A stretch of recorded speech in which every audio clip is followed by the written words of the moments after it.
Yes, yeah. So how far do we? What was it talking to you about? You were talking about the intersections and the unions. Yeah, well, okay. I had in mind about matrix. So yeah, you can show that any collection, any arbitrary collection of open sets is open, and any intersection of finite collection of open sets is also open. Okay? And then the set of any set is open because that was true. So that creates a topology. Now, if the open sets are defined by n balls, if the open sets are defined by n balls, the way we did in the last class, then we call them matrix topology. Because the open sets, these n balls have this notion of distance, separation, they freedom, generalized for arbitrary dimensions. So that creates what we call the matrix topology. There can be other sorts of topology. This is one such. And the space which has the matrix topology in it, we call this matrix space. The topological space. Space is a set. And we give it topology. This is because it's made out of the ball, it's a matrix topology. So everything we're going to talk about here will be based on matrix topology or matrix space.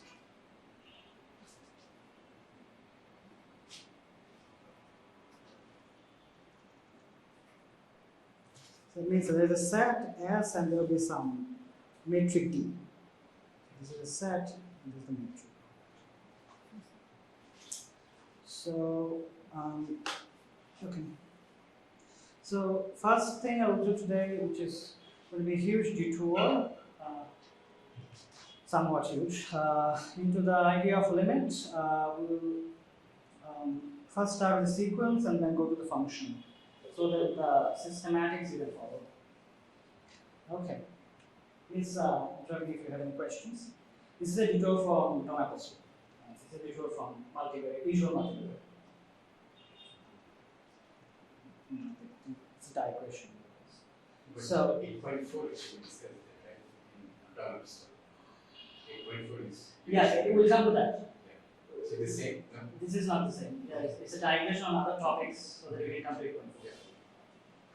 There's some previous. Maybe I forgot and so. So first of all, there's a definition of a sequence.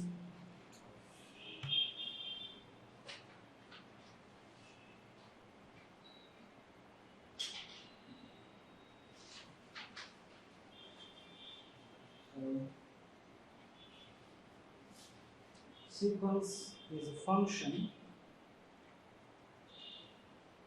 whose domain is n natural numbers. So it's actually a function from n to r, real numbers, and where by fn we mean the nth element on the list of numbers. We are considering sequence of real numbers? Yes.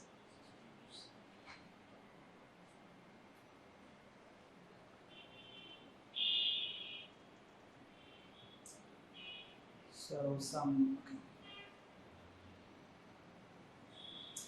examples would be, say, 1, 2, 3, that could be 1. Or some abstractly some an followers.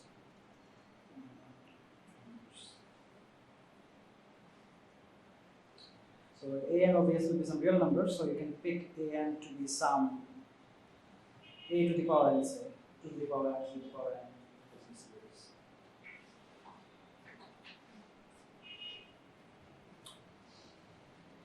Now, what do we mean by convergence of sequence? So can you just zoom out over this so we can see? Zoom out. Yeah. So that otherwise. Yeah. Sorry. No, that's fine, sir. Thank you.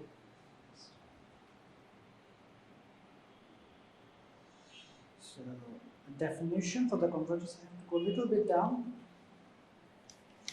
Definition of convergence of a sequence.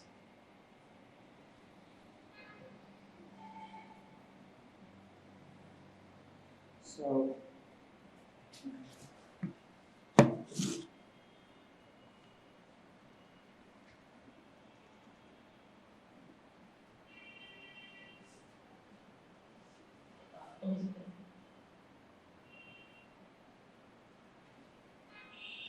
I think there is a bracket on the sequence where you define it AN or A plus N. AN. Yeah. AN is a sequence. No, isn't it there is a bracket AN? Here Because is A, you are considering the term AN. oh no, no. I mean that's not necessary. That's not important here. It's not a set. It's a Because sequence. in the final definition, you are considering a sequence bracket AN.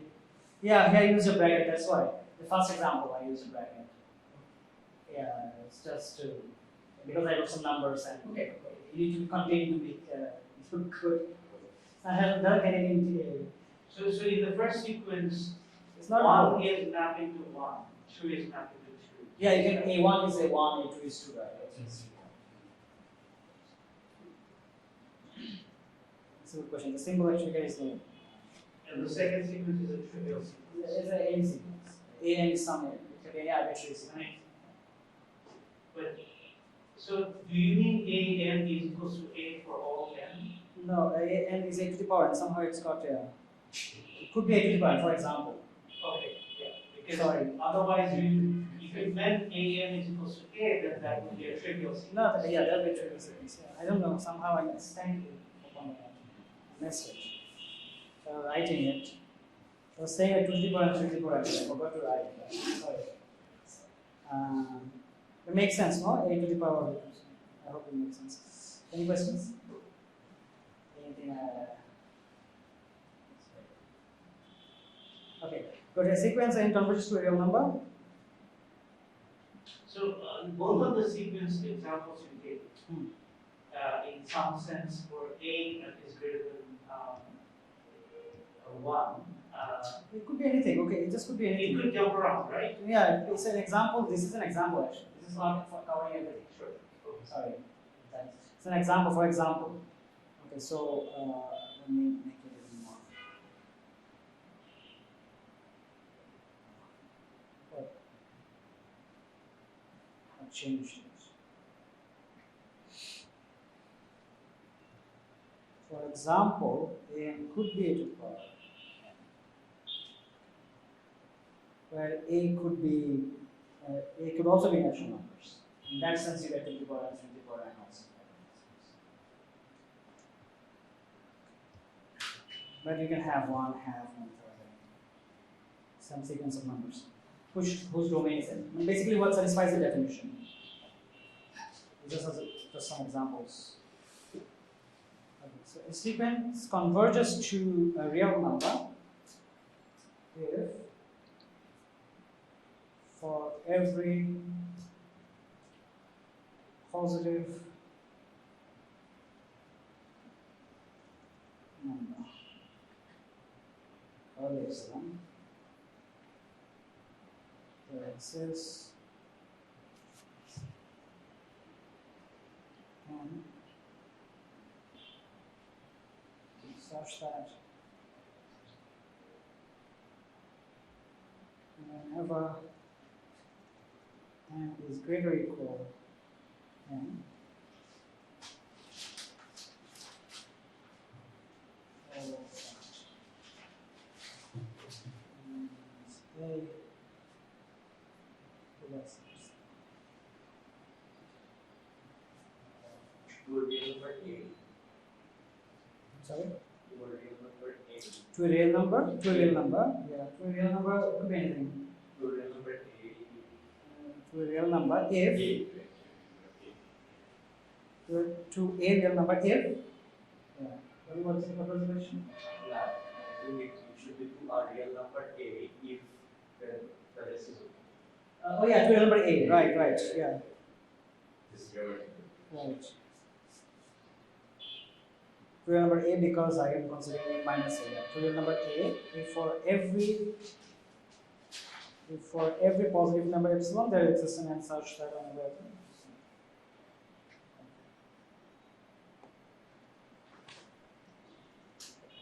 Any questions here?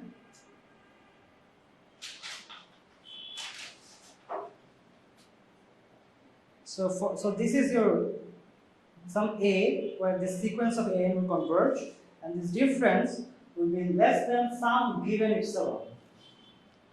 Okay? It can be any epsilon. That's the whole point of this definition. Any epsilon.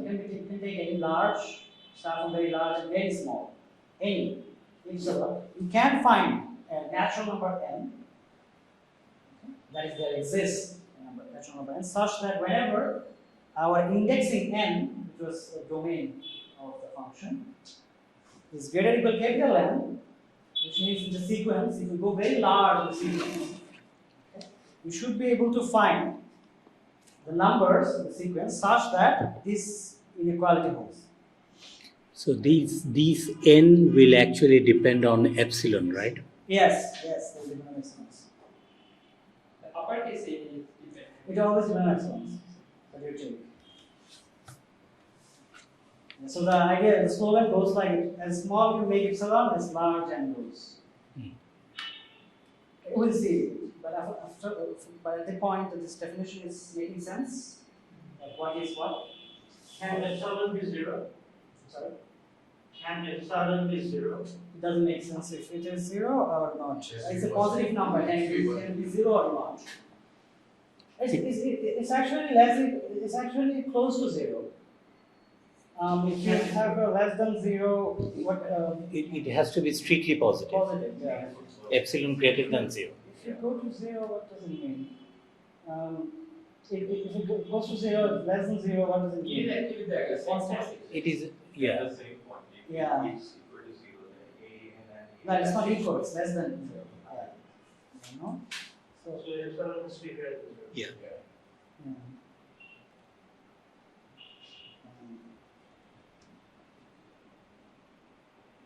But in a constant sequence, it can be 0. Well, I'm sorry, what? The constant sequence, if you are considering A, B is actually A. Oh yeah, of course. Yeah. That is it. Yeah. Because that's trivial, yeah. But okay, I think it can be anything. But we are considering here the city of the Something what that mean, because this actually means that there's a minus epsilon, so there is some interval in here. So if you put it 0, what would that mean? So, Yeah, but even if it's a constant sequence, it converges to that constant number, and it is trivially true for every epsilon. But that does not mean that epsilon is equal to 0, exactly. right?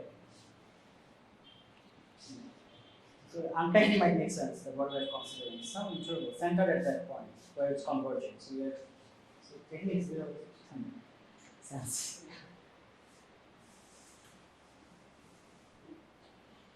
Okay, moving on. So now talking about another definition, that's epsilon neighborhood. So we have met epsilon, now there is epsilon neighborhood. And that's again a definition. So I'm not very strict why I'm writing my definition. Sorry, sometimes it's tough, sometimes it's right.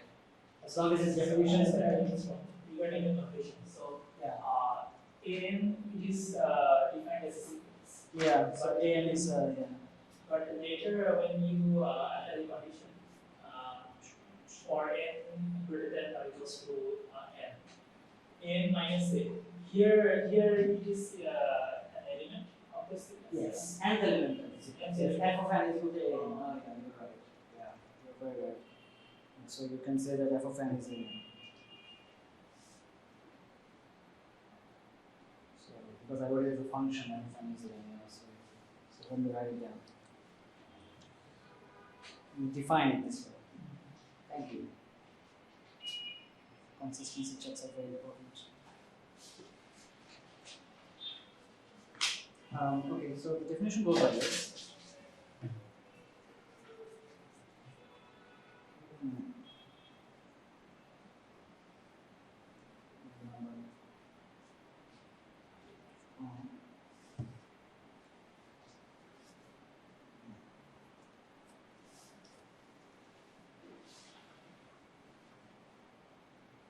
And a positive, given a real number, and a positive number, which is this, the set, which is called some neighborhood. The set gives along A, defined by this, all the points on the line, such that the Euclidean norm is less than epsilon. Is called epsilon neighborhood of point A. I think one vertical word is sufficient. Yeah, this is,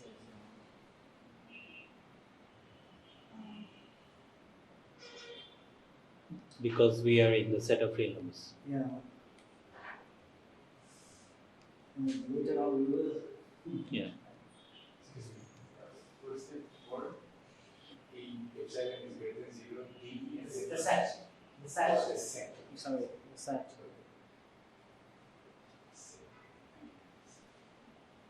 Is called epsilon neighborhood of the point A. I should write epsilon. My epsilon should be, well, this epsilon should be curly here, curly.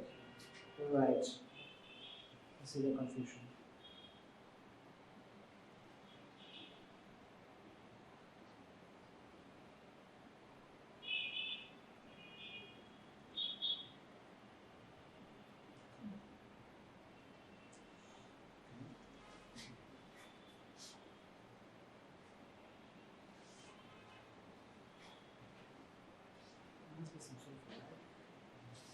So, why do we need this? Obviously, we need it to understand something. No, I know there's a definition of epsilon neighborhood in itself. Currently, it doesn't make much, but we need it. So, let us go to the definition of a convergence of sequence, but from topological perspective. So, another definition. This is convergence of sequence. And this is a topological version. Somewhat.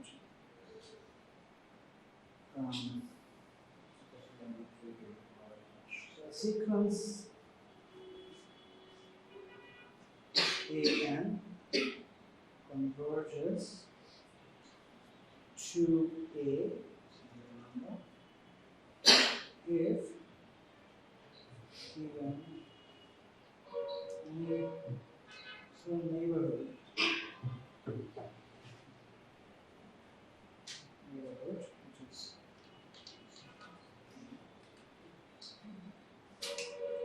there exists a point in the sequence. So there is a point in the sequence, that point is An, after which all of the terms are in the neighborhood.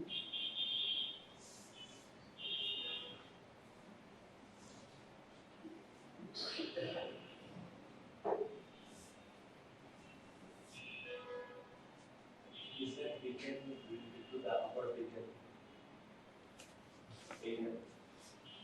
N was, remember the what capital N was? Some value of N, no? Yeah, and it's greater or equal. Are they same? Is N and that and below? Below. A. No, this is a point in the sequence here. This AN and this is a particular value of the AN. Oh. So that comes from the definition. A second, just a second. Here we have N greater or equal N, no? This one. Yeah. So that N. So Small N. the convention between small and cap is the constant, right? Yeah, constant, exactly. And n is the variable. Yeah. So we have to find the capital N. The problem is to find the capital N given epsilon. That's what this definition is telling us, no? this definition is telling us that given epsilon we have to find a capital N such that this inequality holds. Then we said, okay, this is making sense about sequence of numbers coming up from the definition of a sequence. And then we're saying, okay, so let's just introduce epsilon neighborhood so that we can bridge this kind of definitions with what we are going to discuss in multivariables or for functions in general. That's the reason. Okay? Any questions about this definition?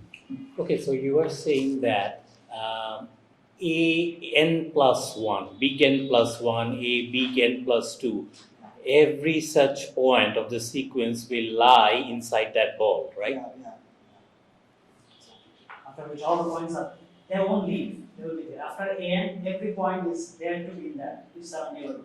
In that epsilon They neighborhood. are not going to leave. Yeah. So, an intuitive way of showing what Sir said is this picture. So let's say some A1, A2, and suppose my A is here, where my sequence converges. And suppose I took a neighborhood which is around here. This is my choice. I could take it here, I could take it here. No? I can make it even smaller. So let's take this one. So this, okay. This cannot be that. So the smaller your epsilon is, the bigger your n is, right? Yes, exactly. Yeah. So that is going to become absolutely apparent here now. Suppose my an is here, then all the points after an are in the. Sorry, I'm just really getting stuck on the grammatical point.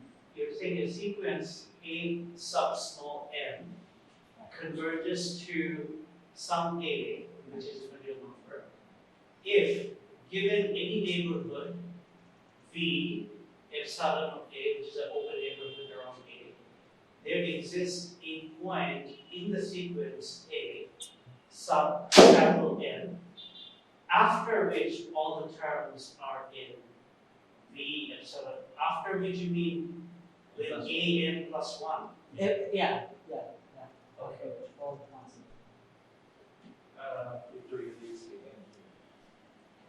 Well, the definition gets to an plus 1 and everything else. Yeah. Pictorially, you can always find an n such that the equality holds. So wouldn't it be better to say that there exists a point in the sequence A n such that A subs n for n greater than n will be equal to Yeah. the That's how you write it. rather than after. Yeah, after After you. is very ambiguous in terms of mathematical language. Well, this is actually taken from a mathematics book. Yeah. There is always, but Even in the as last long class, as. whatever I said is from mathematical text. So there can be some nuances. Okay. But Yeah, as long I wanted to kind of, So I want to give you pictorial. I'm a speaker for unambiguity, right? That's good. I was That's actually. why I'm being so. That's very good. Sir. I'm sorry. I completely encourage very good. Sometimes people say that will be eventually inside that interview. So, Yeah, so as long as eventually is correct, I think after is also correct. I'm actually taking a pictorial point of view. That's why I was. In mathematics books, you will also see eventually. So eventually and after, I think, are synonyms. In Right? social media, this move around. The mathematics text. I would just put a comma after A sub big N. Yeah. I should. You should. So, really should A be just before the V epsilon? Well, the point is, if you go to the definition of what a convergence sequence means, that n is greater or equal. Sorry, what was it? No. N is greater or equal and such that this inequality holds. No? So yeah, you're right. After an, all the points are there. I just told you the idea. After an is not very good idea. Maybe you should just say. Yeah, that's a better way to write it. The way Tibra Ali was suggesting. Yeah. It has a nice ring to it. That's nice. So we did I'm not understanding the Yeah. picture. So where is an? An is A epsilon, A minus epsilon and 4. Right. To the right of Yeah. So what's our Abhijeet was pointing this out. Abhijeet was saying that if I happen to take epsilon even smaller, then my n will get even actually bigger because this side sequence is increasing by indexing, and it's coming closer to A. So if I take even smaller, even higher in the indexing. So the point is for every epsilon you should be able to find it. Yeah. Otherwise, So although you are allowed to take any epsilon, so essentially there is no point of taking large epsilon. So the utility is in taking small epsilon, because for large epsilon, suppose after the first entry you will have everything inside the epsilon. If you just consider the example of 1 over 3, so 1 over 3 is actually what? It is 3 over 3 plus 3 over 100 plus 3 over 100 is 1000 plus the common. And if you take the epsilon, it will be like 1, then the whole sequence is inside the neighborhood. so yeah, that was the part. That's the main point actually. It's all in the infinitesimal limits. They're very interesting. So for every epsilon that captures it in the most.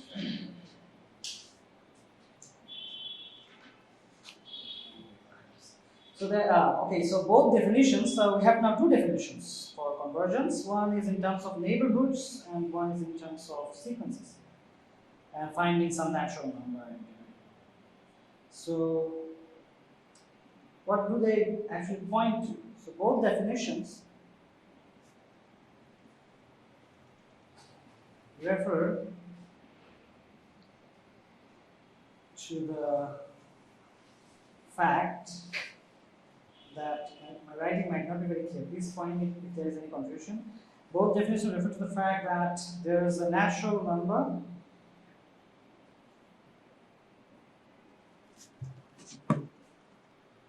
n such that it is actually redundant, which is a point. So we choose a point where the sequence n enters V is A. That's what we were probably saying. And the concept is never to leave, never to leave that neighborhood. It's stuck in the neighborhood. It's not going to leave the neighborhood. So, choice of n obviously depends on the value of epsilon.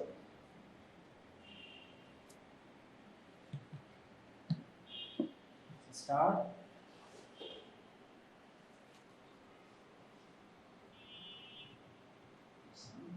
So, when epsilon tends to 0, intuitively you can see n goes to infinity. So these facts are summarized. These facts are summarized by this compact notation.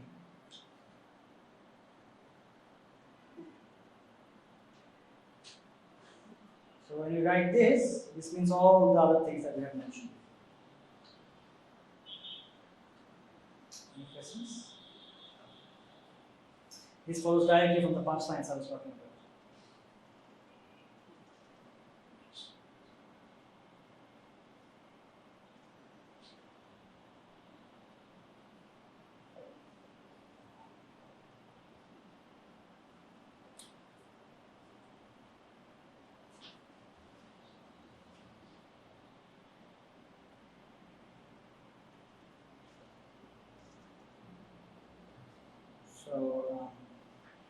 So there are many incarnations of this.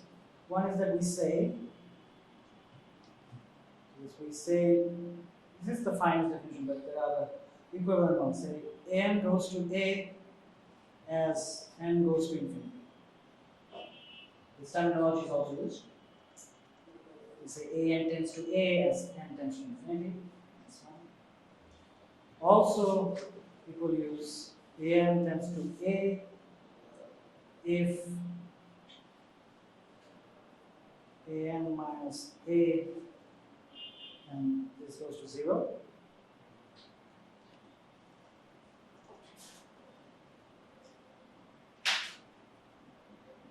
And there's another one that we will require for the metric spaces.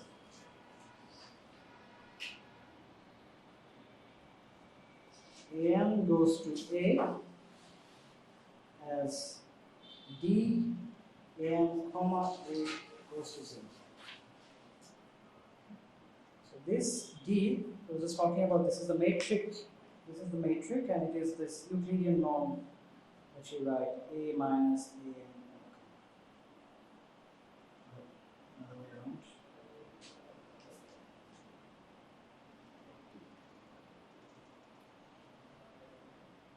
That goes to 0. So an is where it is centered, and well, there are two. Okay, this actually means it will take two arguments. Two arguments. Arguments or Yeah, arguments. I'm sorry, it's not centered. Any 2 points. So is d of a comma a comma. So it can be x comma p, x minus x comma p, or a1 comma a2. Need 2 points. This is. Sorry. This is 2 points. This is between 2 points. This is between 2 points. The interval is given. For real line, yeah. Yeah, 2 points and 2 coordinates. Points are denoted by coordinates, right?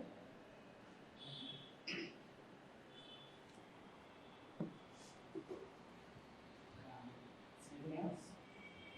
Any nuances there? In the metric topology, we are attaching coordinates. Point is synonymous to coordinates.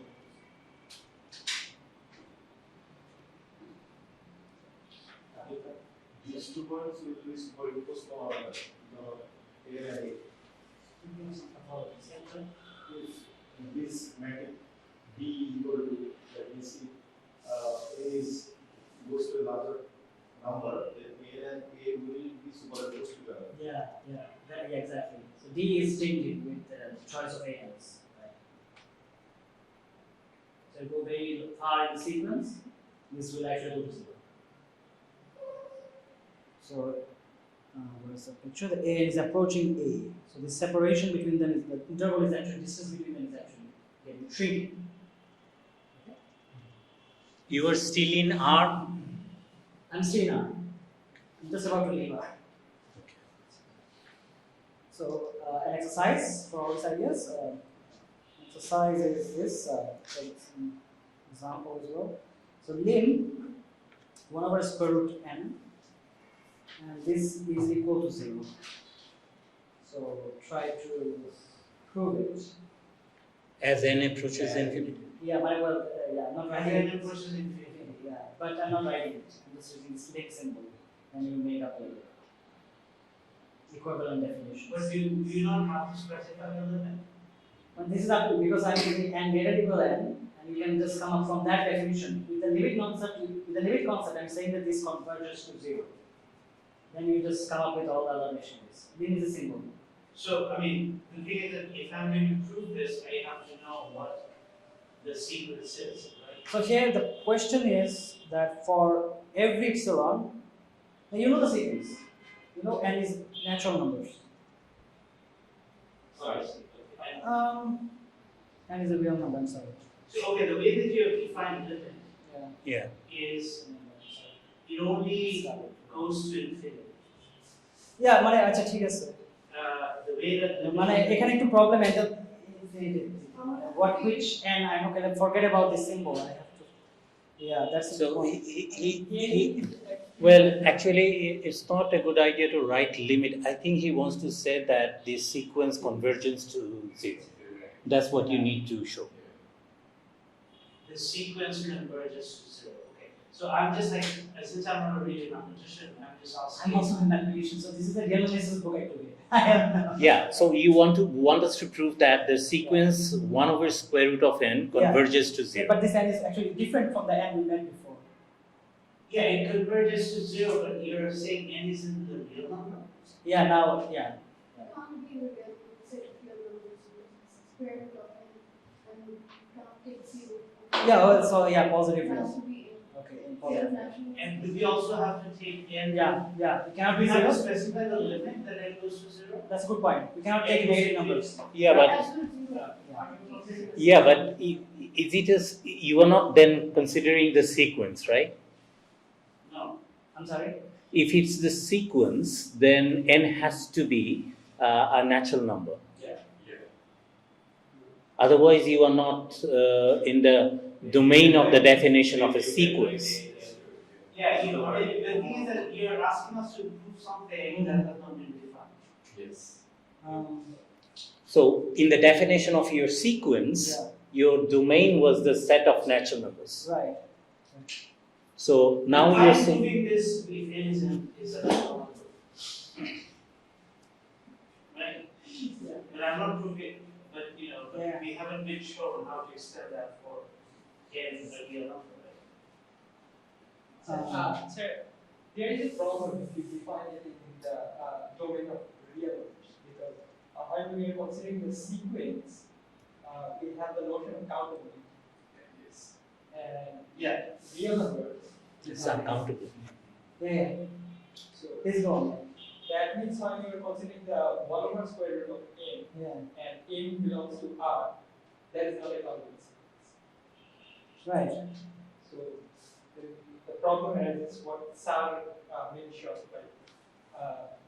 That is not actually in the definition of the sequence. So you can consider the limit, but it is not actually the sequence was discussed. Okay, the definition is actually maps to real numbers. Maps to real numbers, right? So That's 1 over okay. Square root of n. But you want n to be where? N belongs to. Your n is in R. That's Yeah. fine. Which is 1 over square root of n is in R. Yeah. But where Well, is it's this? My yeah, I get it, I get it. But where is n? N has to be a natural number. Yeah. 1 over square root of n is fine. That is always real. That is not in the set of natural numbers. Even though small n is, right? Any questions regarding this point? This was really fun. Yeah. So we are taking the first example. Thank you for the clarification, sir. And obviously, the fine details. Jane. No, it is actually infinite but countable. Yeah. But sequence is actually infinite system. For sequence, we need the domain to be the set of natural numbers. So we are taking the first example that you have given from the sequence. Yes, this is an element of natural numbers, and basically you have to question is for every epsilon find n such that this is true. So is the question here or anything? Yeah. confusing? Because if the question is not clear, the answer will not. Come on. So now one needs to find that big N. And for limit, the tends to infinity, we are not writing it because Okay. You can do it. I'm asking you to find the n, so yeah. So okay, so what is the question? That for every epsilon, find n. Such that this converges, so this thing converges to 0. So I think the better way would be this thing, if you write this thing, no? Maybe. So one needs to find an N such that whenever m is bigger than n, 1 over square root of m minus 0 is the modulus of that guy is less than epsilon, right? That's what you need to find. I think it's better to write 1 over square root of m. Fine, n is greater n, different letter. Yeah, small m. Why not small m? So one needs to find big N such that for all m greater than or equal to big N, 1 over square root of m minus 0, the modulus of that guy is less than epsilon. So this is what it means. Sorry, what happened? Crashed. It No, was no. too much mathematics. You still, yeah. So find N such that, So, Yeah. can I say something? I think as a non-mathematician in the room, for me it would be a lot more helpful if the thing that you want us to prove is actually written out yeah. Okay. in words, Okay. rather than a bunch of symbols with the words being listed and being implied. Yeah. Because for me, I'm trying to also learn mathematical logic here. Yeah, this is actually taken from a book. So I'm referring to this is from a real analysis book. So when they read the book, they just don't tie it up to my. I will first refer it, then and. So it's better to remove the last I line. mean, otherwise I really don't know where to start and where to end. Yeah. So It's please really remove the other- last line. That is better. The last remove line. this line. Yeah. So if So you, rewrite for every epsilon positive. For every Epsilon positive, find big N in the set of natural numbers such that for all small m greater than or equal to big N, one has the following. 1 over square root of m minus 0. Yeah. That's what. that's the statement. Yeah. okay, thank you. This is precisely one needs to do. One needs to now explicitly find that big M. That will depend on the choice of epsilon. Yes. But obviously they have to show for every epsilon. For any epsilon. Yeah. So, Yeah. so one thing could be shown that if your epsilon is something like 1 over minus 1 over 10 to 1 over 10. So what your n need to be? So you can start asking yourself this kind of questions. Yeah.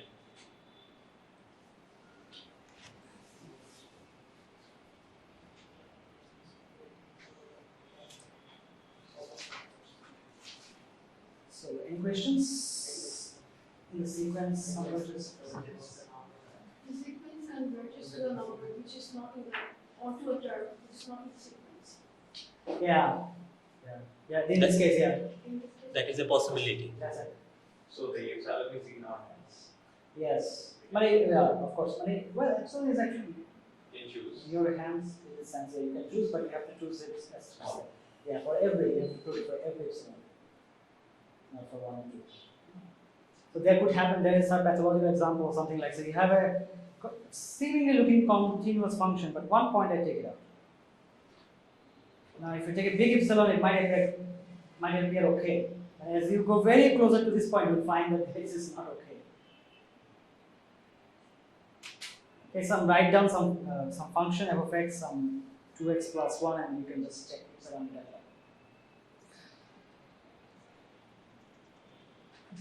So I'll probably post it in the slide. This one. That would be okay. So I'm coming to that. It's function epsilon. I'm coming to that. So actually, when one does that, one starts with what one needs to prove, right? You want to show that 1 over square root of m is less than epsilon. Right. So for what kind of m you're going to have that? That is, so you just take square root of m on the other side and bring epsilon on the other side, and you see that probably m square is going to m is greater than 1 over epsilon square, right? That will Turning the problem upside down. yeah. The solution.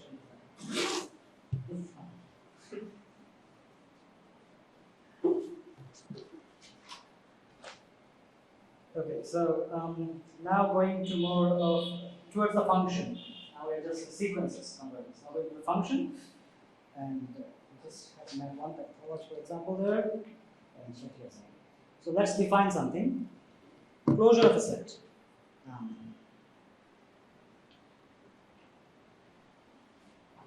That's a definition. So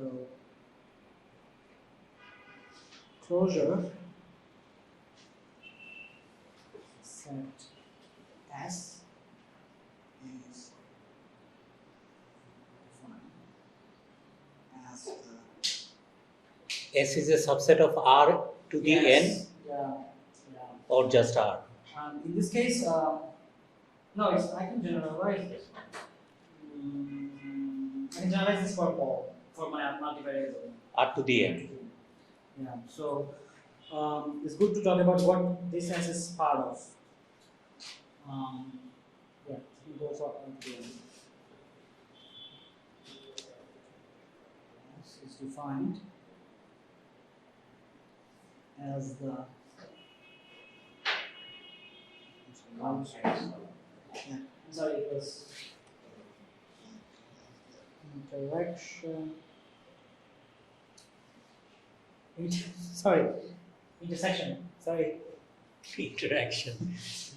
So particle Pretty physics, much. particle physics, quantum field theory kind of practice. Google the intersection. Intersection. Oh God. Sorry. I think I messed up something. Intersection of all the closed sets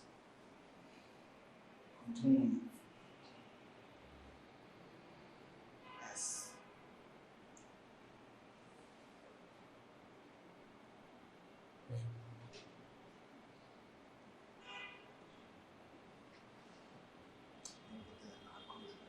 It is actually a very broad definition. It actually is true for any topological space, not even Euclidean. I mean, it is also true for Euclidean space, but for any arbitrary topological space, this definition works. To read from Marcus. Oh, you took it from Marcus, right? That's fine, sorry. He decided to not say anything like that. So, yeah, so intuitively I'm drawing a picture which might be something like this.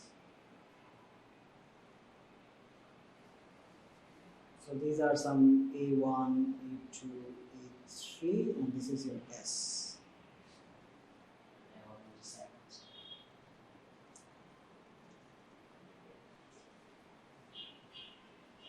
So this is actually something very important. It's true for any kind of topological space. It's not tied down to R. So it's a general definition.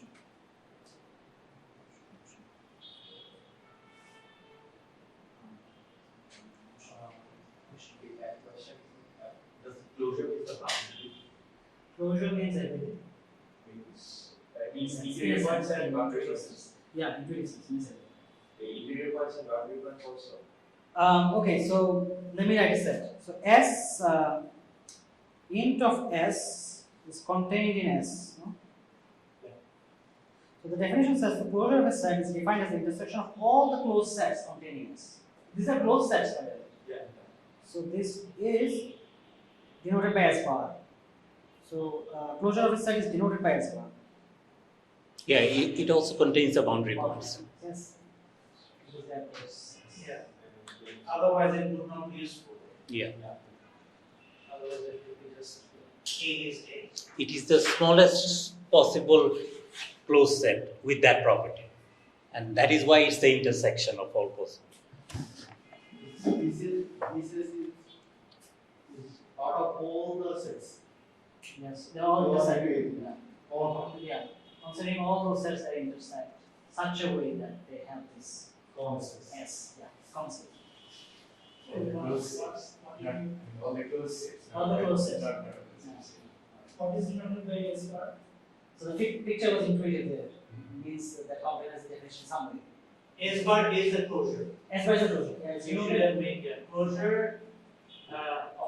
Closure of a set. I would write the closure S bar of a set S. Yeah. Which Yeah. is a subset of Rn. Well, it's a whole thing. Closure of a set S bar. It's a whole. This whole word is a thing. Closure of a set. Closure of S bar. Okay, I see. So I should, yeah, it's a very good point. Closure of S is denoted by S bar. Yeah, that's right.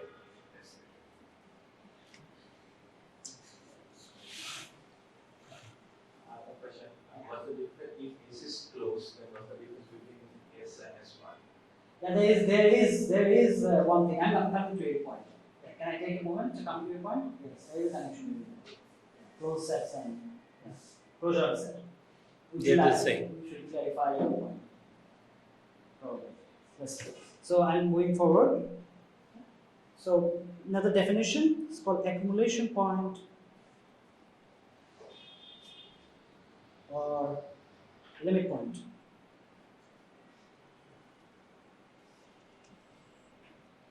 This is the definition.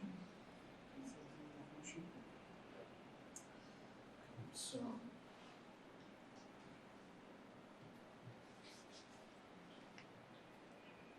let A be a topological space. Yeah, but did you define topological space Yeah, to them? initially I was just talking about it. So the definition goes like you have a set and you have a collection of sets. And those collection of sets need to satisfy certain properties. Like an arbitrary union of them should be in that set, and intersection, a finite collection of them, we take the intersection of finite collection of them, it will also be in the set. Then it will constitute a topology. The empty set has to be there, Yeah, just and the whole set has to be there. and then that was it. So take a power set of a set, and you will get everything. Collection of power sets. So you said that a power set or possible sets, subsets. Yeah. So you have a space and you give it a topology. This is a topology. This is a topology, not topological space.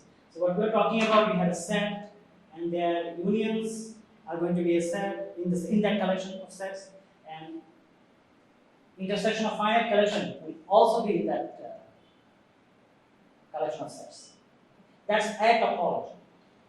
Okay. So a space with that topological space.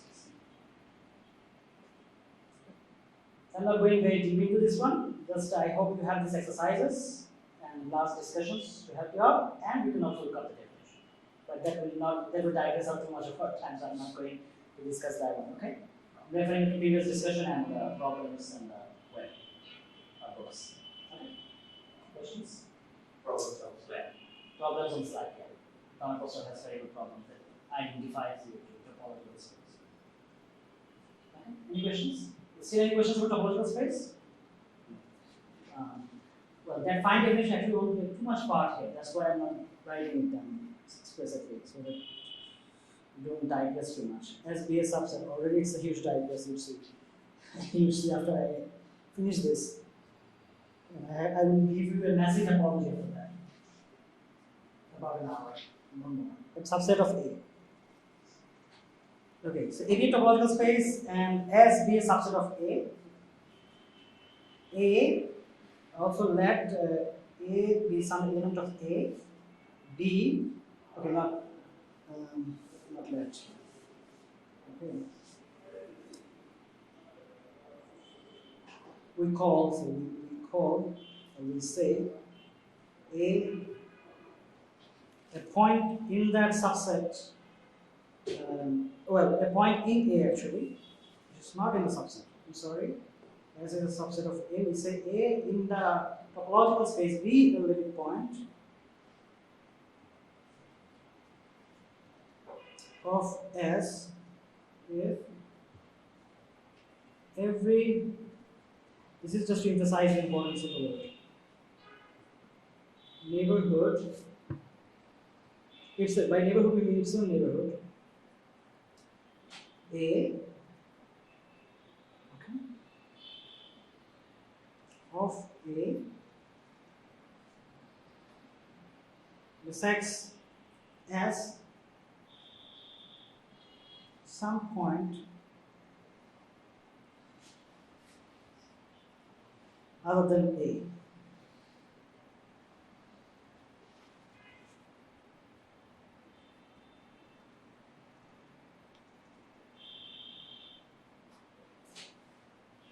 in some point other than A. This is S in some point other than A.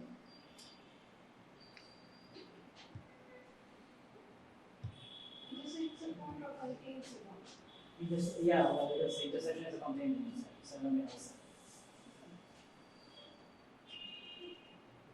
So it just doesn't intersect at that point. So this fact, this definition can be equivalently expressed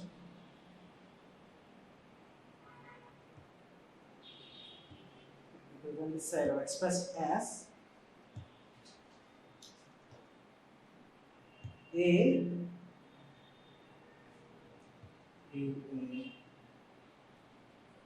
midpoint of S if any element of S minus, this is a set, and the closure of it.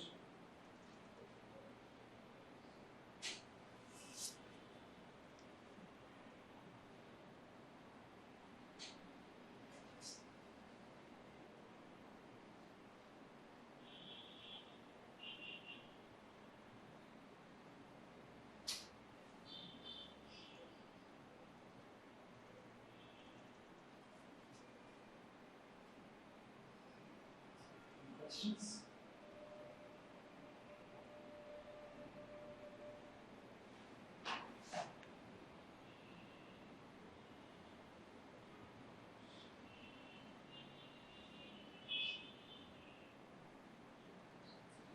So if I choose a point from the set itself, is Yeah. that going to be a limit point? Yeah, you can do.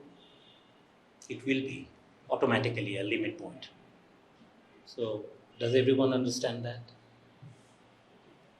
Because you can find any neighborhood around that point that has intersection with the set itself, apart from that point. So you take, as I was saying, you take a point. Suppose this is your interval. You take this point. You take it out. So you find this set. Then take the closure of that set. That closure is going to contain all the other points, including that point. And that is a very interesting property of real numbers. So because every real number converges to some real numbers. Yeah, that is a theorem that is a unique point it converges to. Right?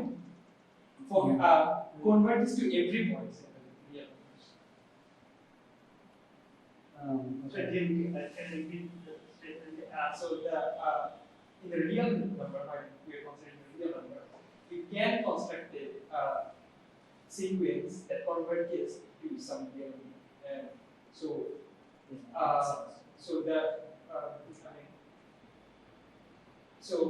the idea is like if you consider this x squared less than 2, so you will converge to 2. Sorry, square root of 2, and you can take another sequence 2, the constant sequence 2, and that is also converged.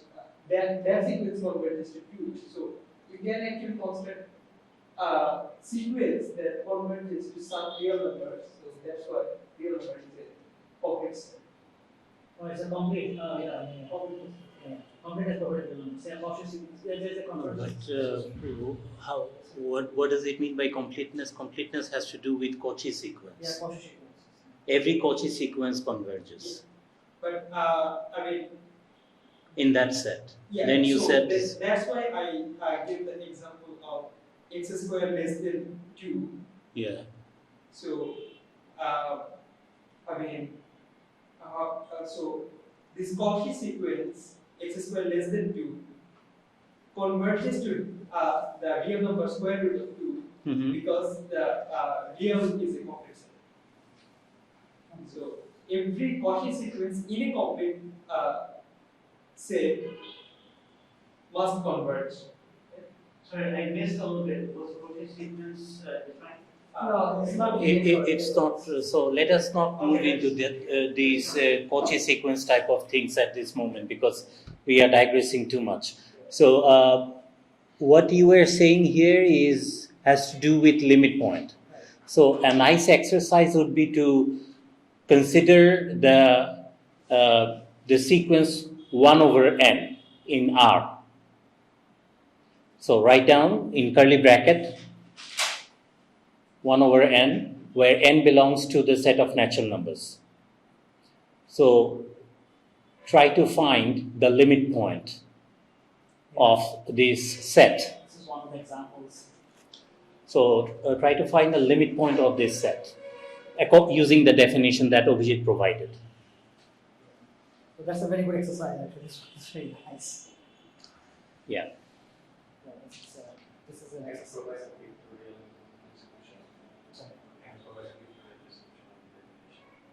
Okay, so pictorial description of the definition. Okay, so let me give an example, shall we? Yeah. So, well, make example. So, for example, one definition was this one: that you could take a set, and you just take out the point from that set. Okay, and the point is that every point, what we want to show that if you take a set, this is an open set. If you take any point in this set, to show that that's a limit point. How? In this case, actually. In this case, it would be not the case. In this case, it would not be the case. But here, in this case, it will be. But it's not a general statement. In this case, you will have to find a limit point. Here, in this case, I'm assuming some open interval, say A, B, or 2, 3.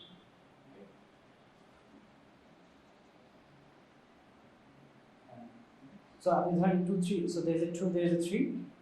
So you take a point out. But because it's so continuous, it's a real line. Okay? So you can find neighborhoods, they intersect except that point. This point I took out. But obviously this intersects as all other points except that point. So it's trivially true in that sense. Does it make sense? Does the definition make sense? That why elements of this kind of set becomes a limit point? So can you go a little bit up?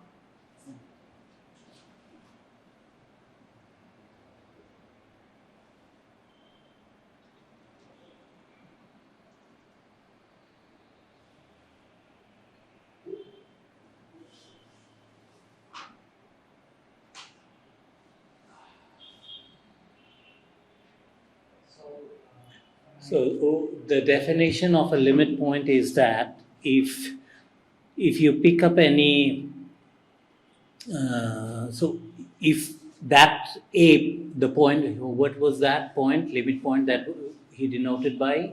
A. Yeah, small a, right? Small a. So small a, so it starts with a topological space A and takes a subset of that topological space, which he denoted by S. Now he claims that a point small a in the topological space is going to be a limit point of that subset S if every neighborhood of that limit point is going to intersect the subset S at least at a point other than that point itself. So I think you can draw a picture there. Yeah. Okay, No, so for me, at least. let me repeat it. So he has a he has a topological space to start with that he denoted by A, and then he took a subset of this topological space which he denoted by big S. Now he declares that a point small a in the topological space is going to be a limit point of the subset S if every neighborhood of that point is going to intersect the subset S at a point at least other than the point itself. Okay? I think you can draw a picture. He wants a picture. So I should do this one. Oh, yeah, but take this non-trivial picture like the boundary type of picture. Yeah. The boundary is going to be a limit point, right? Yeah. So, yeah, I'm coming to an example. Then after that, I think. Okay.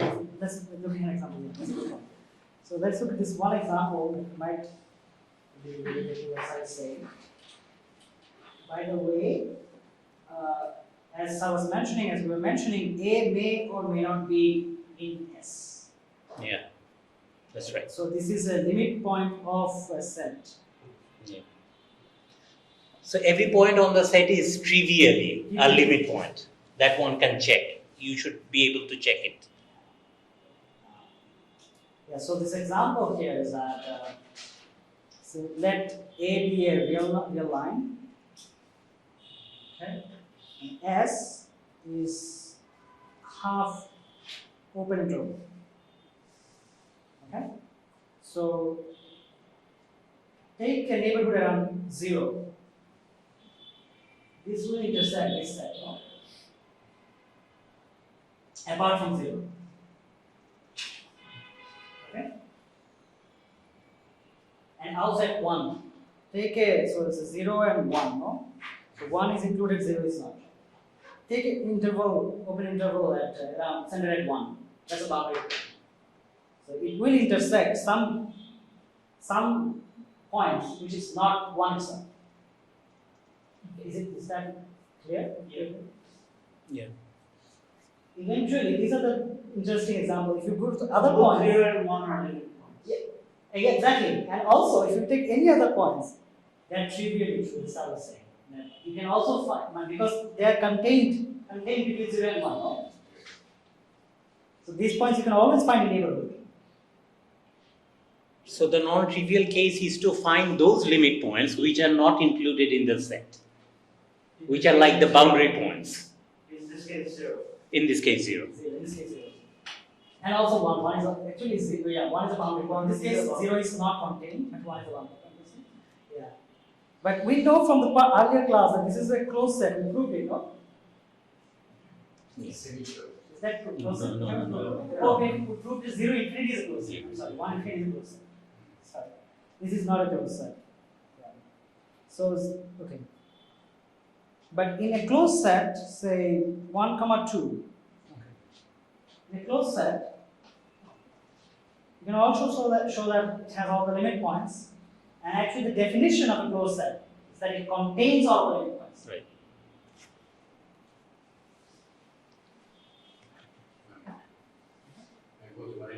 Yes. 1, 2, and all the points in between 1 and 2, they are also limit points.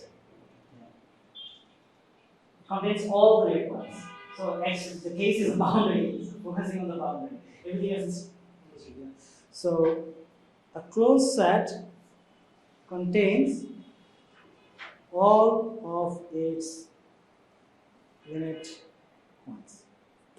Now we can check it. And if the closed set, if I call it say some closed set B, then actually it turns out that B is equal to the closure of it. That's right. They are all equivalent definitions.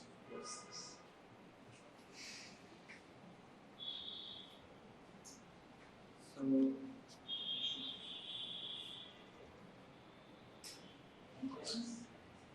But I have a little comment. Aren't we digressing too much rather than focusing on the multivariable? Because we are supposed to be in Euclidean space, right? yes, I'm coming to that. Limit of function. Now we are in limit of function. Yeah. So we did limit of sequence, Okay. the convergence of sequence. Yeah, limit notion was coming out from the convergence. So Yeah. we had to talk about convergence. Yeah. Diverge, so it doesn't make sense. Yeah. So after that, we established these notions are necessary for the definition of function to be precise. Okay.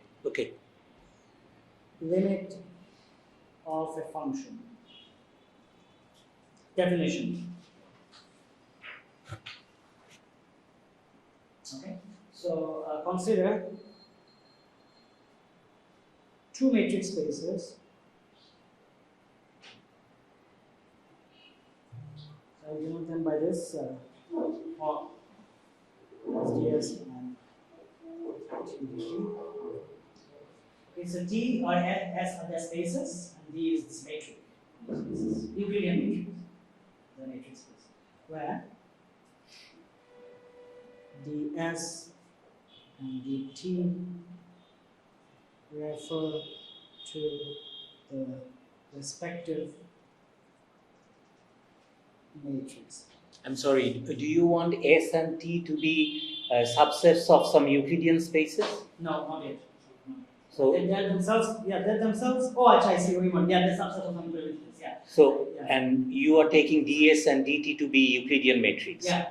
Okay. So matrix space, when I said that, I think matrix space contains that idea that they are already Euclidean. No, they can be arbitrary matrix space. They should not have, they don't have to be subsets of Euclidean spaces. They can be very wide. Matrix space, okay, I get the point. So, are you just considering arbitrary matrix spaces? No. Subsets of Euclidean spaces. Yeah, Euclidean matrix spaces. Can I say that? So what is the title limit for it? Function. Spaces, so, okay. Function. S Limit is a of subset of R to the n. R and T is a subset T of is a some. subset of R to the n, right? Some. Okay. Okay. Yeah, so the matrix can have definition apart from Euclidean definition. Yeah, It can have yeah. max, etc. Yeah. But you are choosing the matrix to be Euclidean Yeah, matrix. because I got brain is completely matrix pull from 0 to C. Sorry, it's very precise. Sure. So, yeah. Moving on, question. To the respective Euclidean matrix. Yes, precisely. Thank you.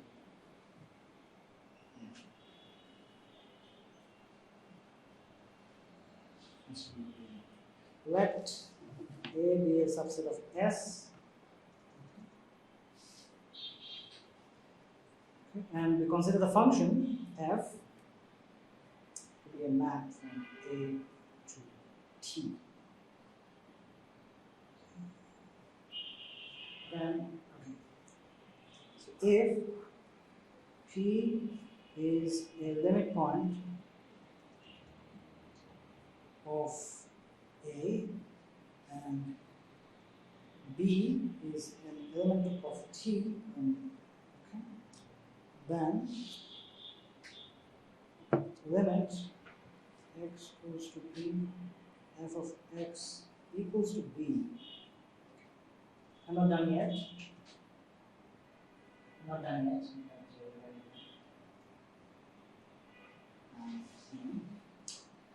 Means for every epsilon greater than 0, there exists a delta greater than 0 such that the t f of x minus b, which is same thing as writing like this specifies the Euclidean matrix, and that is less than epsilon. Okay. Still not done yet. Whenever x is element of A, so what is A? Sum of A. X is not equal to P, and yes, x comma P.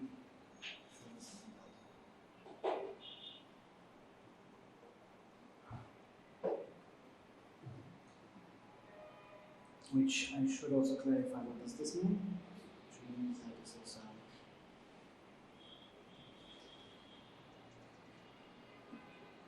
now the P for Rn, P should be this, X should be also that. So let me fix some of the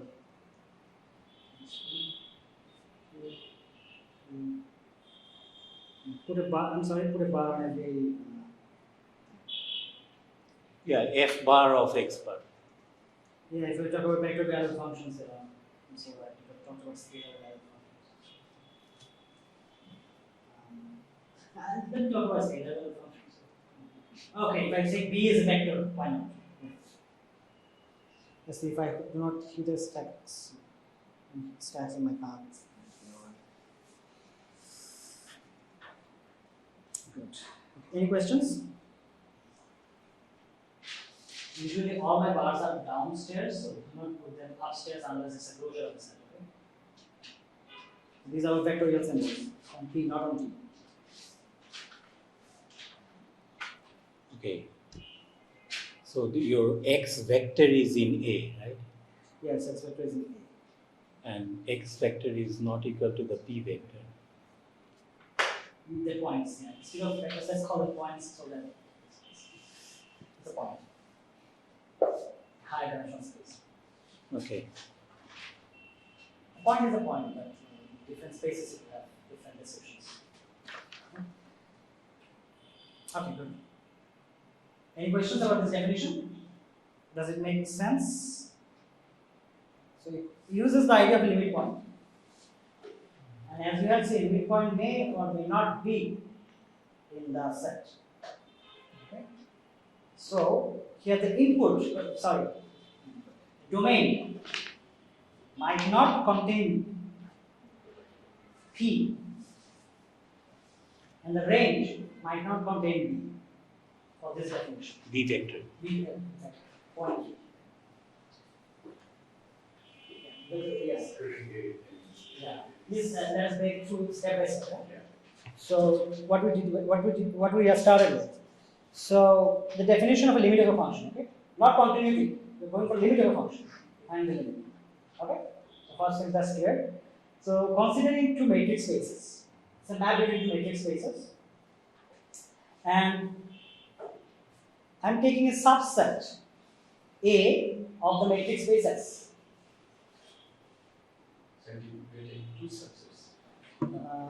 Sorry? A is a subset of S.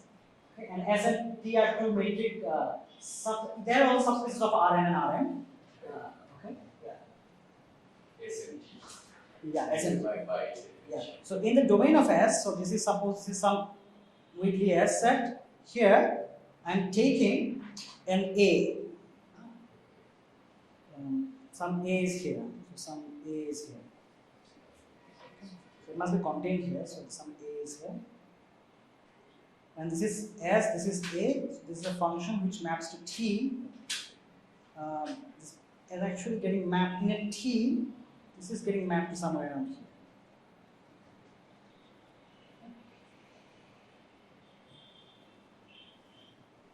Okay. That's what. Okay. So then, to make sense of the limit, what we do? So we have this is. Yeah. So we have this domain and we have this range or this image. Say, but this is not exactly the image when we say the limit. Okay?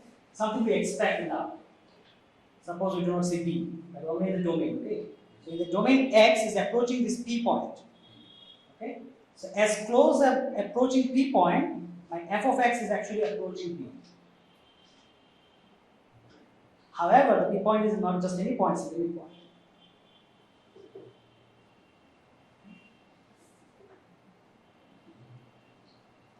Definition. This is the definition. The limit point might not be in your set A. Therefore, the B might not be in your range set. What do you call it in this case? So that we formalized it. Just these are just notations now. Now you have to notations, but these are important. So what this symbol really means that we have to find these epsilon and deltas.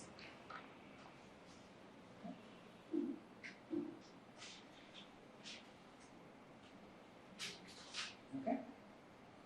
So as you close down, so what these things means that you have epsilon here, say, and you squeeze it down. Okay. So if there is a point P, so let me bigger it out. So let me just stand this picture bigger version of it. So suppose my epsilon is this, and this is my point P, and I'm approaching P.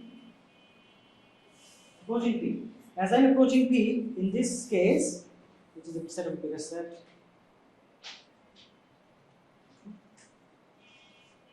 I will be approaching FB. So this is, I'm sorry, this is delta. This is delta, this is epsilon. Yeah. Epsilon and delta are the radius of those two balls, Those two balls. the radii of those two balls. So you can just transfer that thing into balls because they are metric spaces, metric topology. And still, I think Euclidean metric topology. Only saying that matrix space in metric topology doesn't bring down this ball topology. Ball topology is also better. So yeah, I want to make this correct. It actually ball topology. A subset of metric topology.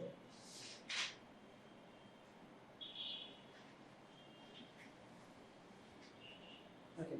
Any questions, sir? So actually it is BNP delta. Yeah. So actually, yeah. So if you write a ball, the ball at in S, okay? You write a ball. I got the number of dimensions that Yeah. Here the ball is, this is the ball. This is the ball. So this is T. The ball is centered at B epsilon. Is the radius. So given the epsilon, okay, satisfying this inequality, you have to find the delta satisfying this inequality. Okay, that only means that if you're squishing this side, you should be squishing this. Approaching that. That means delta depends on epsilon. Right. Yeah. Just yes, exactly complementing our convergence.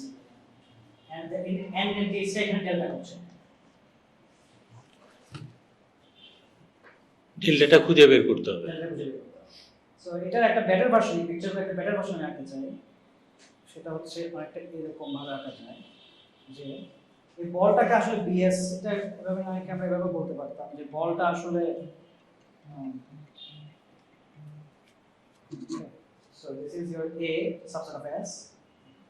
So may not be, there may be points they are not in F, in the domain of F, okay? Because of the limit point definition. You may consider a ball around the limit point such that the neighborhoods, not all of them are in your domain. Yeah, the boundary. Exactly, the boundary. At the boundary, no? At the boundary you have other things which are not in your domain. So an example is of x equal to 1 over 1 by x. 0t or something, yeah, something like that, yeah. 1 over 1 by x. Something like this. So this is getting mapped to this. So this is not just that. It is this open ball is actually intersection with this. So this is what you're getting mapped, no? You're not mapping the whole ball because the F is not even doesn't even have those points in the domain. How is going to map them? So map this these portions. More precise. The reason for this thing is that. We're going to now look at the continuity of the function. So now, continuous function. So this will play a role here. This picture for understanding the limit of the function. So what is continuous function? So the last lecture, yeah, sure. Last lecture we said that in this definition of a limit, we said that for this definition, this need not be, this point P need not be in the domain and B need not be in this image. My F need not be defined for this definition to work out, for the limit, okay? But when you say continuous, then it needs to be. Continuous, if function is continuous, it needs to be defined at every point. Just like for any pathological functions, you can also find that the function is not continuous by taking the limit, no? So limit should not depend on function is defined or not, okay? Whether it's continuous functions. But for continuous functions, it must be defined by every point. So this B will actually be f of x, or f of p, okay? When it is a continuous function. And that should be true for every point. Right? So that's how the modification comes in. So again, now we consider f. So let f is s to t. Okay, and this function f is said to be continuous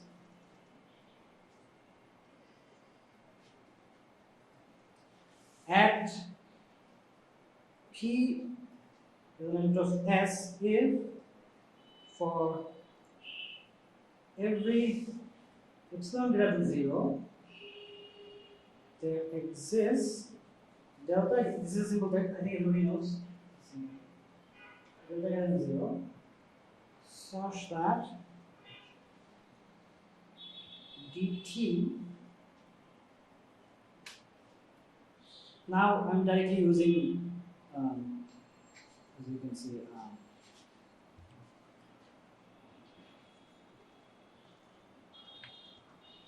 f of p instead of any element.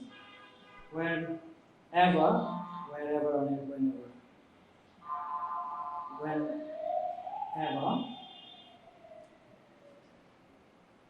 yes,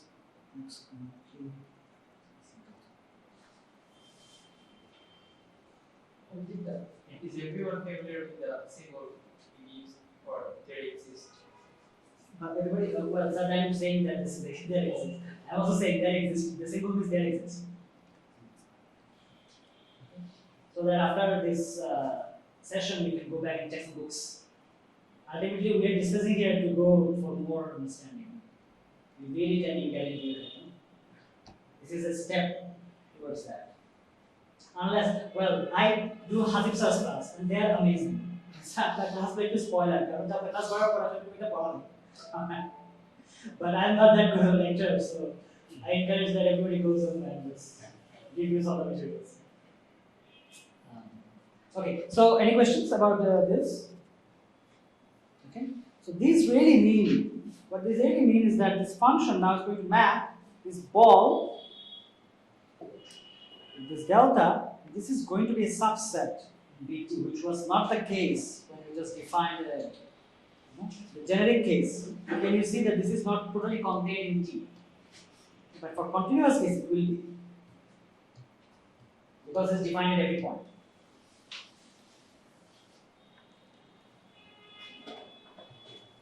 So if we have a ball of size delta, centered at P, so this doesn't make any sense. So this is P, this is some delta, and this will be mapped to, this is the whole T, and this point is f of x bar. Being a sloppy, the f is a vector variable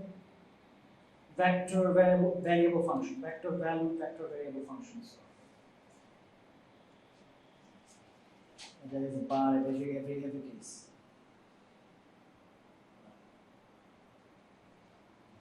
So it's completely contained in that.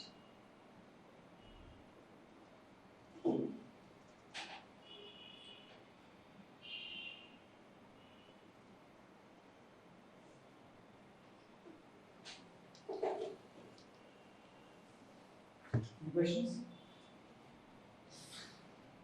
Okay, so now I have a huge apology to make.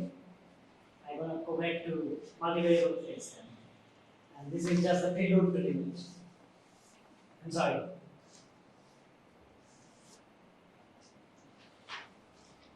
I'm not sure my call will be accepted. Can I go to? Can I get more time? Sorry, I have no problem. So, and the room is available. Can we go a little more? A little more? 10 minutes. 10 minutes? Yeah. Thank you.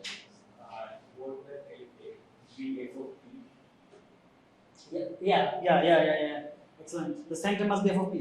Thank you. I see everybody got tired, bored, the definition came in, so nobody is probably paying attention. Start it off.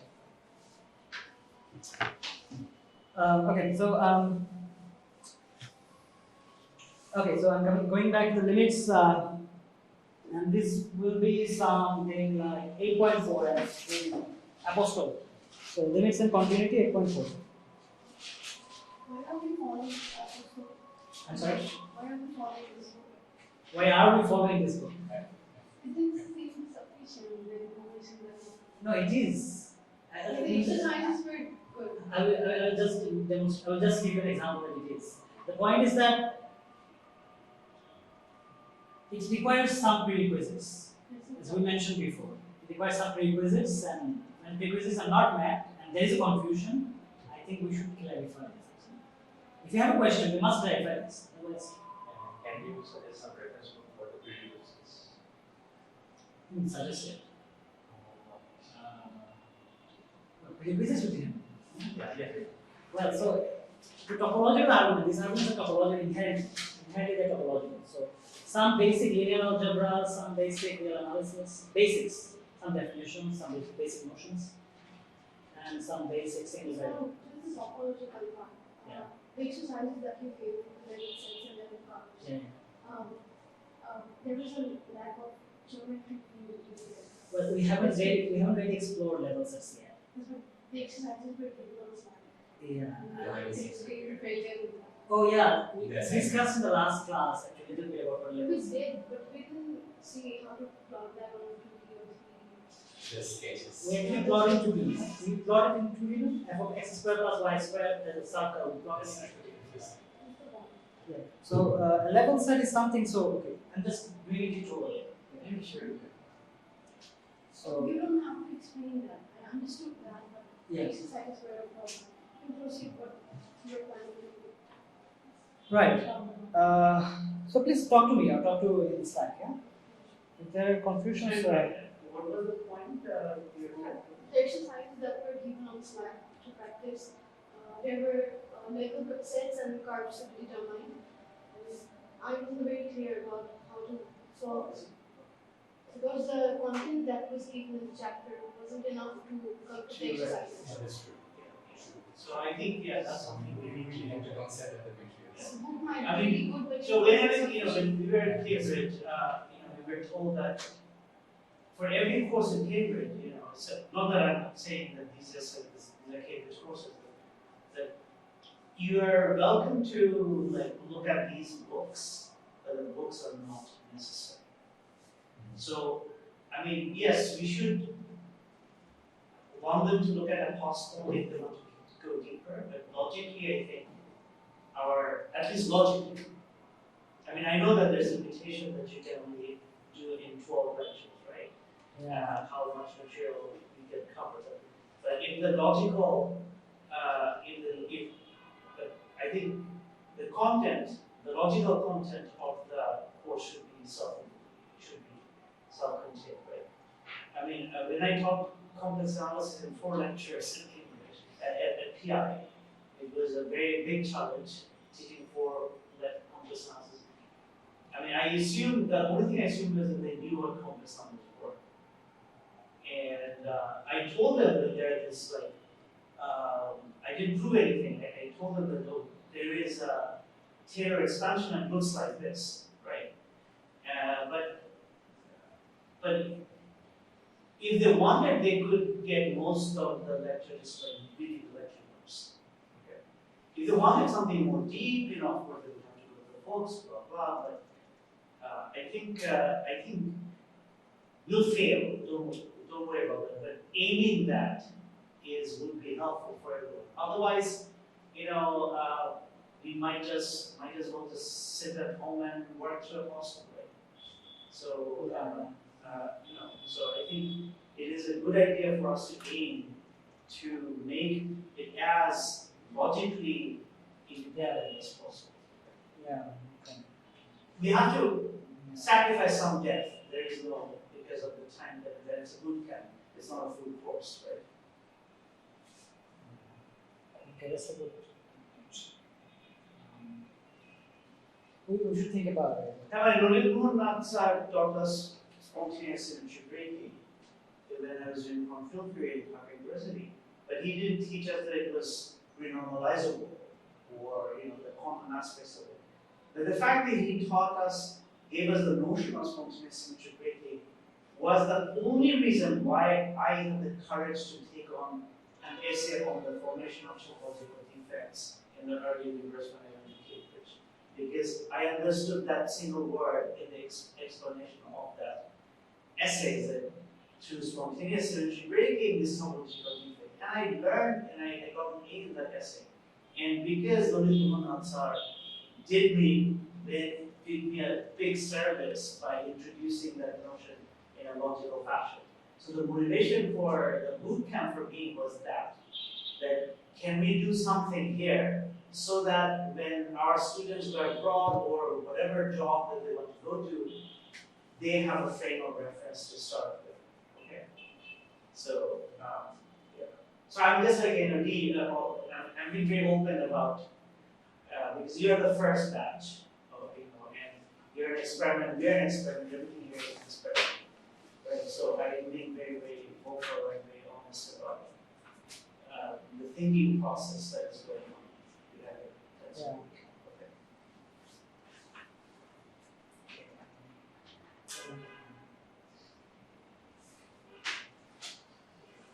So,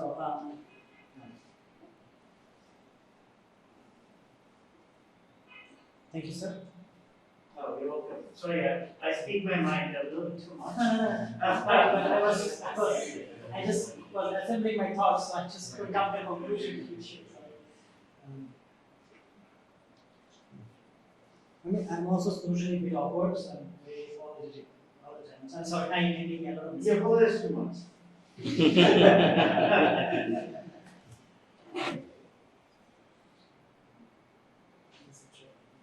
So, okay, so what multivariable looks like, relation contracted multivariable setup looks like this. So I'm going a little bit brisk, but if you have any questions, please ask. So as a subset of Rn maps to Rm, okay?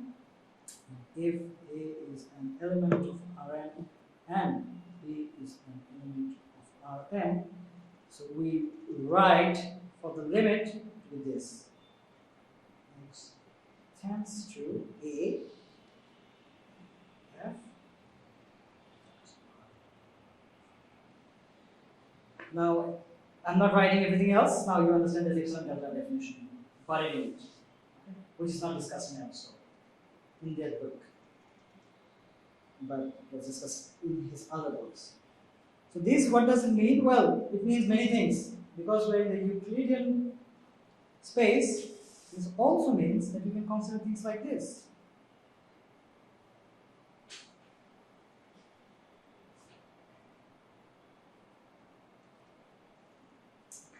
Same thing.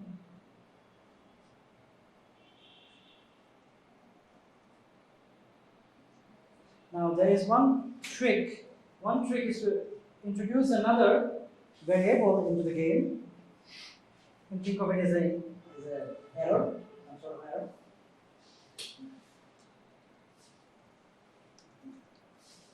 And therefore x is equal to h plus a. And you can express this fact this way.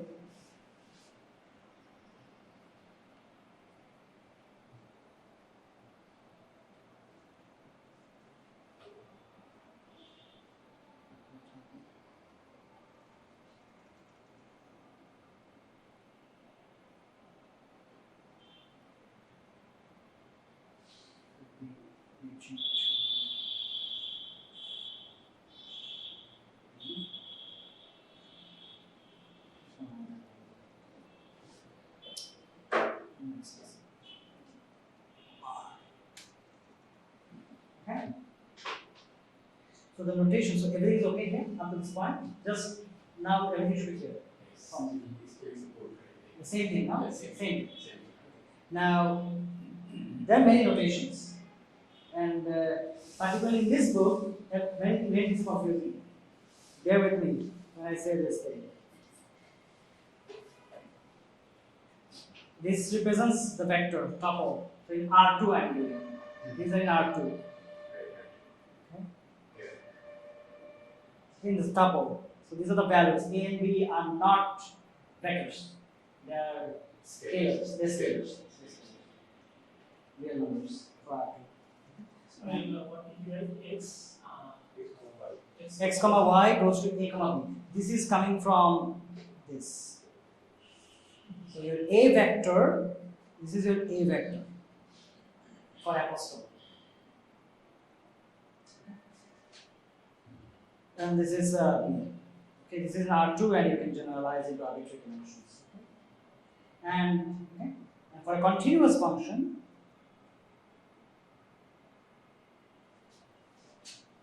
all that it becomes is the same thing. However, instead of writing b here, we will be explicitly writing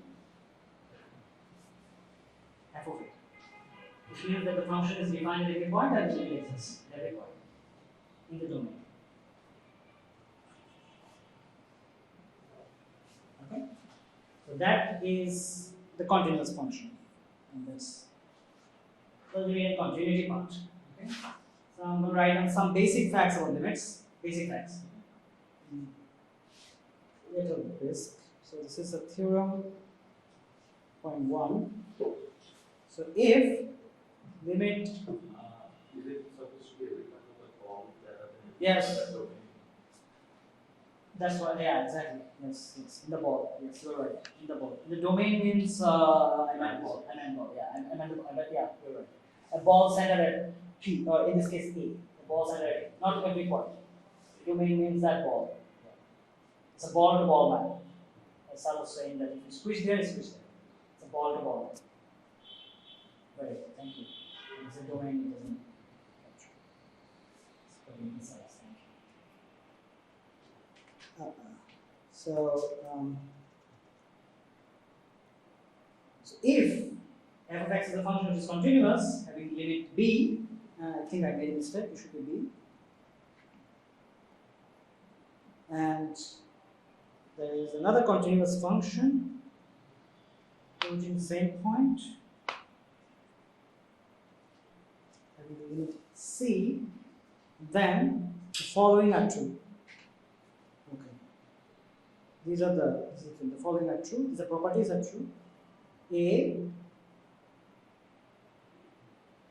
limit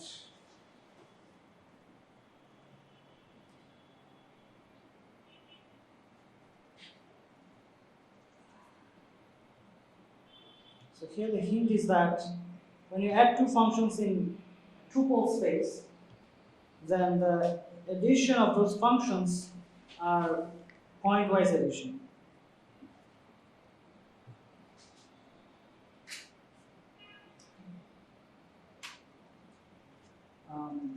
The B is the limit some lambda, some scalar multiplies to this, let's see lambda, which is actually B. But,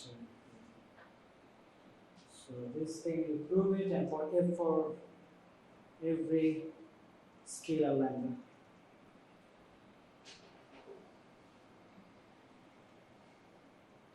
Third property is limit x goes to a x,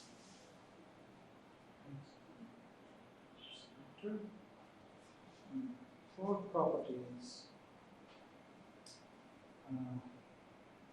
most of which you can recognize actually, I think.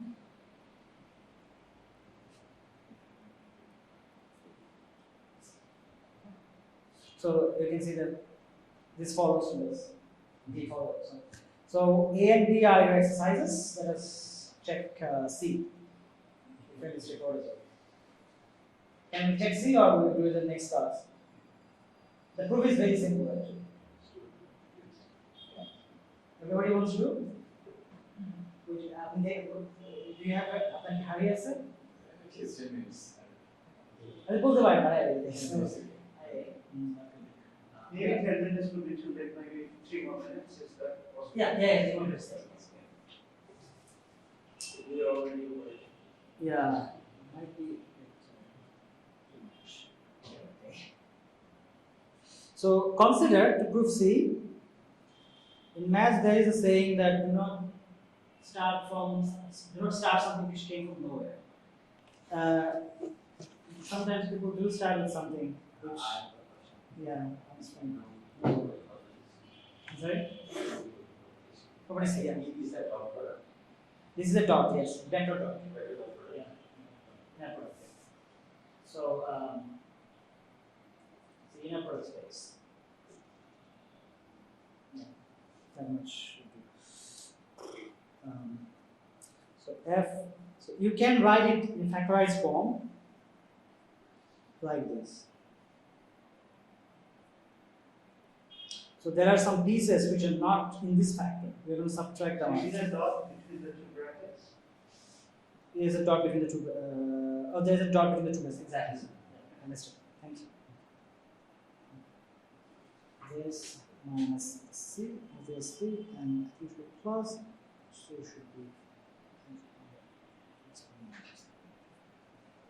By the structure of this, doesn't it look beautiful? Because this thing, when I take a limit, this is going to 0.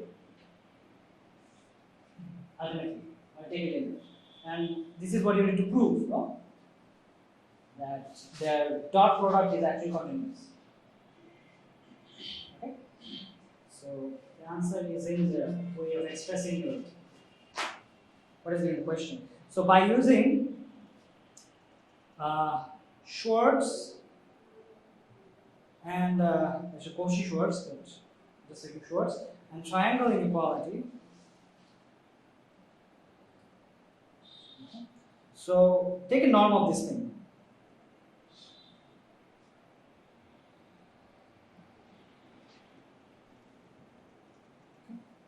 The norm must be greater than equal to 0. Greater than 0. If it's a non-zero thing, then it must be strictly greater than 0. Okay? And that thing, if you use the triangle inequality, boils down to this. All the pieces here. So there will be no product plus and so I'm writing it down. So you can guess it before I write it down.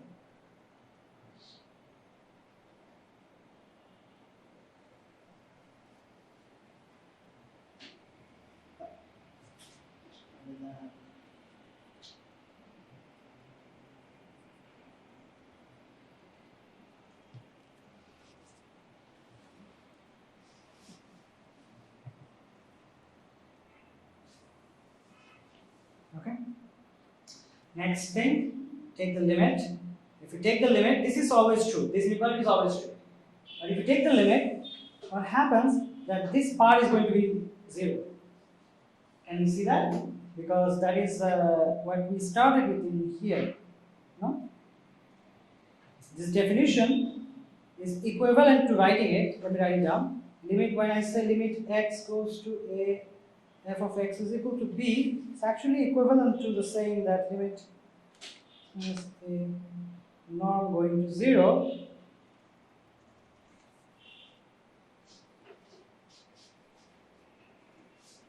No? Actually, this is going to 0. Okay? Therefore, these things are all going to 0. The right side, the full right side goes to 0. And what you want to prove, whatever this thing is actually sandwiched between two zeros. That is the limit that goes to 0.